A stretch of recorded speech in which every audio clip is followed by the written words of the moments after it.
Hi. Today I wanted to talk about an important thing. Most people think of meditation as something that they can sort of do, just sit down and do, and that is the most part absolutely right.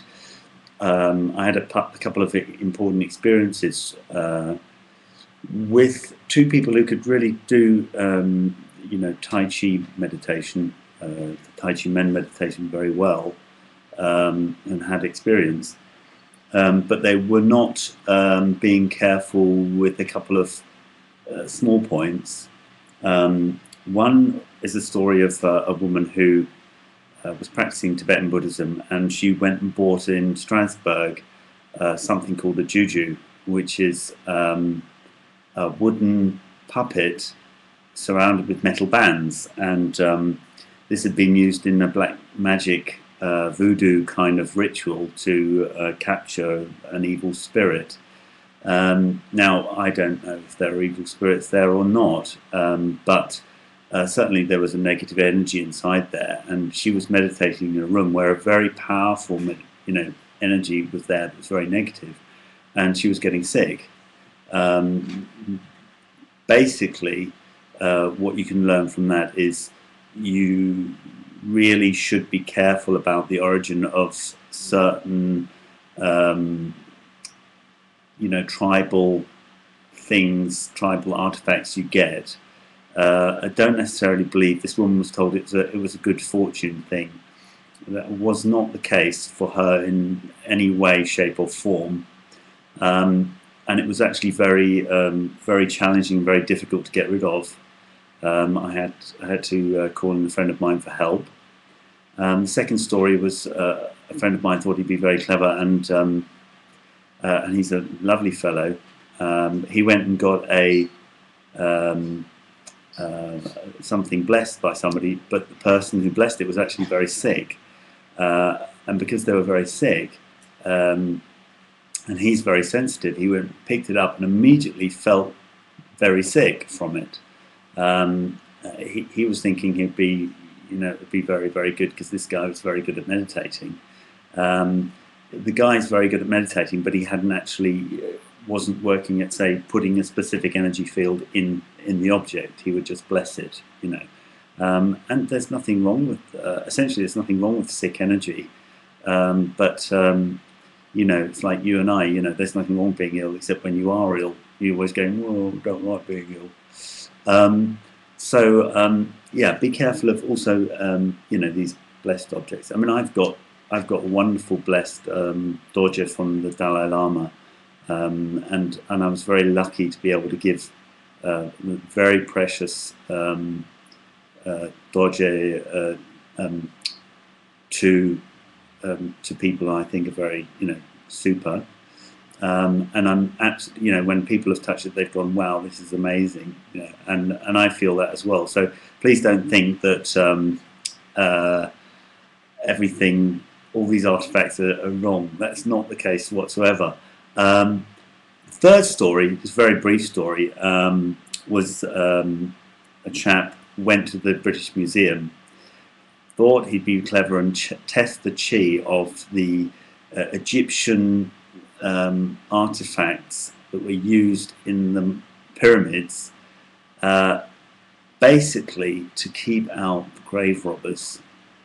These things were objects of necromancy. Now, necromancy is the magic of death, if you like, which is I'm not actually into magic, so I don't really know much about it.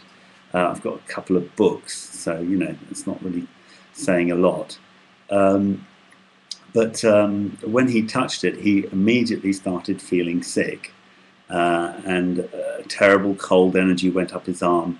Very, very luckily, he was with my teacher at the time in the British Museum, who went and took him up. He said, well, you're a stupid guy. What are you doing going around somebody's, basically a burial chamber trying to touch their things? I mean, it's, arguably it's a bit of a stupid thing to present to the public, but there you are.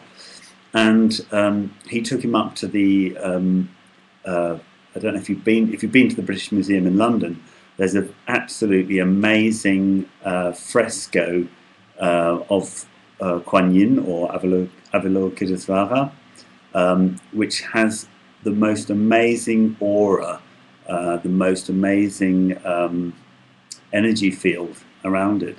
And he held his arm, my teacher said, just hold your arm towards that. And it was literally just pulled out of him immediately. Just this wonderful energy of Avalokitesvara or Kuan Yin or Chenrezig. And he felt better after that. But basically, my teacher and I would totally agree with my very limited experiences. Don't when you're starting with meditation, you should and energy work and healing, you should definitely try and have a clean room. Yeah. If you really feel sure and confident about an object, a spiritual object, and nowadays there are thousands of them. You can buy tankers of the most wonderful Tibetan deities and hang them on the wall and everything else. But if you feel comfortable with it, okay, that's your decision. But it's far better to have something neutral there. At the end of the day, it's much more about you anyway. And just as like a little footnote, Guan Yin in this story, Guan Yin's supposed to be the one that sees and hears the troubles of the world. Yeah, that's her full name. My translation of her full name. I'm probably sort of paraphrasing it.